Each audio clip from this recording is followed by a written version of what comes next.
रफा में देर रात इजराइल ने हमला किया है। हमले में लोगों की मौत हुई है और कई जख्मी भी हुए हैं। गाजा में हमले पर लंदन में प्रोटेस्ट किया जा रहा है। हजारों प्रोटेस्टर्स ने यहां एहतजाज किया है। फिलिस्तीन के सपोर्ट में रैली भी निकाली है। साथ ही साथ तख्तियां पकड़कर गाजा में सीज फायर की मांग की गई है। वाज़ेह रहे कि 3 महीने से ज्यादा का वक्त बीत चुका है। 4 महीने कंप्लीट होने वाले हैं इस जंग को।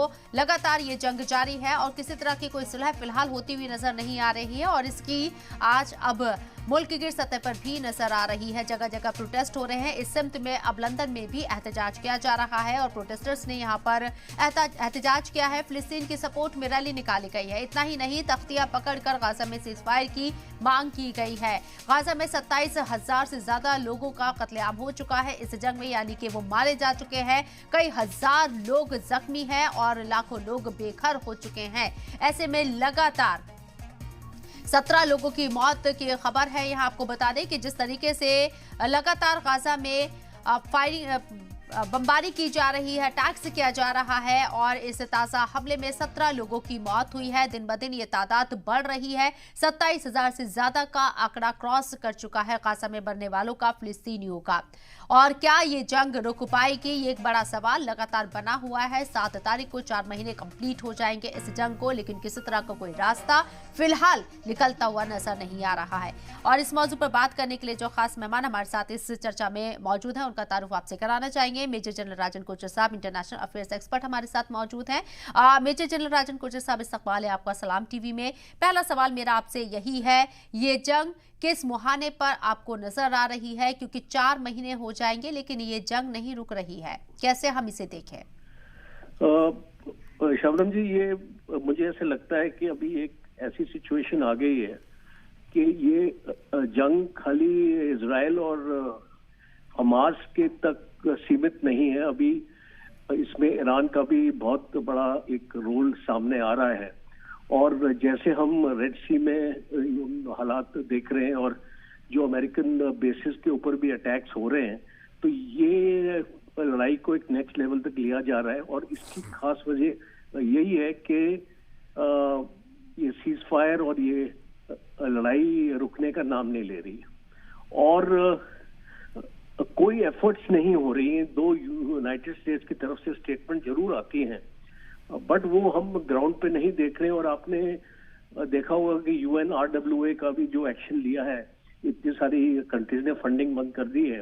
अभी एक स्टेटमेंट आई है कि और 28 फरवरी तक अगर उनको एड नहीं मिलेगी तो ये UNRWA बंद हो जाएगा।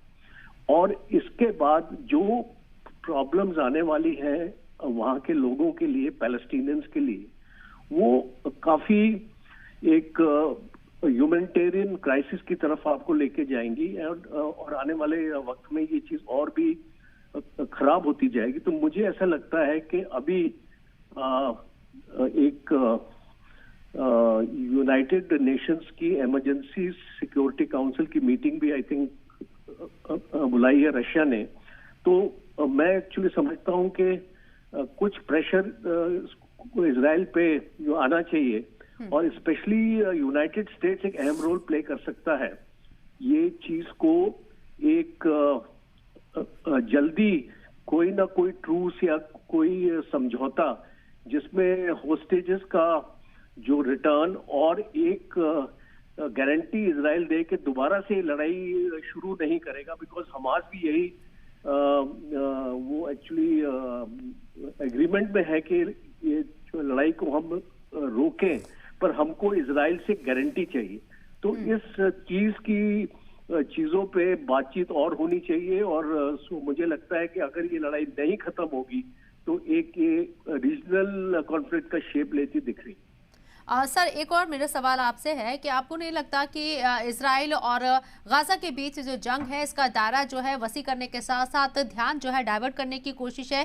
क्योंकि ईरान बहुत एक्टिव हो गया है और उस एक्टिवनेस में अमेरिका भी पलटवार कर रहा है। जिस तरीके से इराक और सीरिया में अभी मौजूदा टाइम में जो अटैक्स किए गए हैं वो कहीं ना कहीं इस मामले से ध्यान भटकाने की एक कोशिश के तौर पर क्या देखा जा सकता है? और गाजा का जो कॉन्फ्लिक्ट है ये आगे चलता रहेगा लेकिन ध्यान जो इंटरनेशनल बिरादरी है उसका दूसरी तरफ भी जाएगा, जैसे कि रशिया ने जो मीटिंग बुलाई है सिक्योरिटी काउंसिल में, जो जिस तरीके से अपनी नाराजगी जाहिर की है इन तमाम चीजों को लेकर।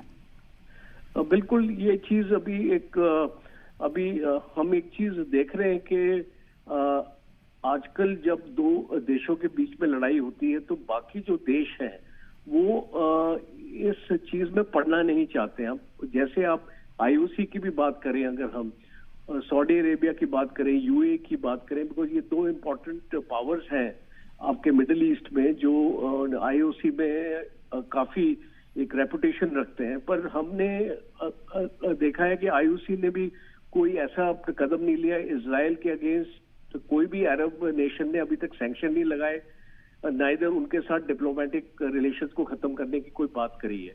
और दूसरा एक चीज और अभी सामने इसको ये आ रही है कि इराक गवर्नमेंट के साथ यूनाइटेड स्टेट्स की बातचीत चल रही है। एक ऐसा भी मूव सामने को नजर आ सकता है जब यूनाइटेड स्टेट्स इराक से अपनी फोर्सेस को वापस मंगा ले।